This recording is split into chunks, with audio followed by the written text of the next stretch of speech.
A Escola de Música e Baile Tradicional de Outes imparte clases de diferentes instrumentos tradicionais como gaita, zanfona ou pandeireta, entre outros. Co obxectivo de dar a coñecer a súa oferta, organiza ao longo do mes de setembro varias xornadas de portas abertas para os interesados. Vamos a repetir un pouco a fórmula que levamos facendo estes últimos anos. Durante o mes de setembro, funcionar con xornadas de portas abertas nas que calquera de vós pode achegarse polo cruceiro de Ró, que é onde está ubicada actualmente a escola, e ver como impartimos as clases, que tipo de instrumentos facemos, que horarios vos podrían cadrar ben se estades interesados en anotarvos en calquera das actividades, e con eso, durante o mes de setembro, ir configurando un posible horario máis estable, dependendo xa da xente que se matricule definitivamente para este vindeiro curso 23-24. As próximas citas serán o 8 e o 22 de setembro en horario de 5 da tarde ás 11 da noite na Escola de Cruceiro de Ró. Tamén poden acudir os interesados en asistir a baile tradicional,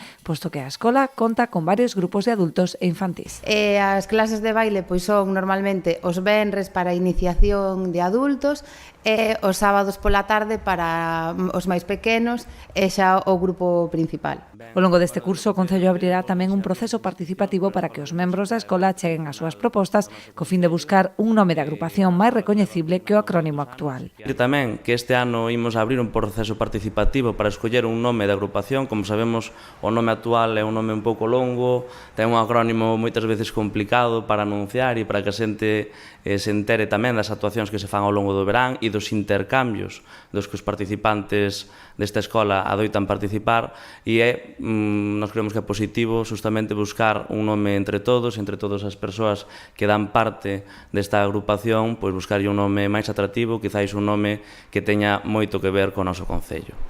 As inscricións entregaránse no Concello e poderánse cubrir ali mesmo ou no colexio cos mestres.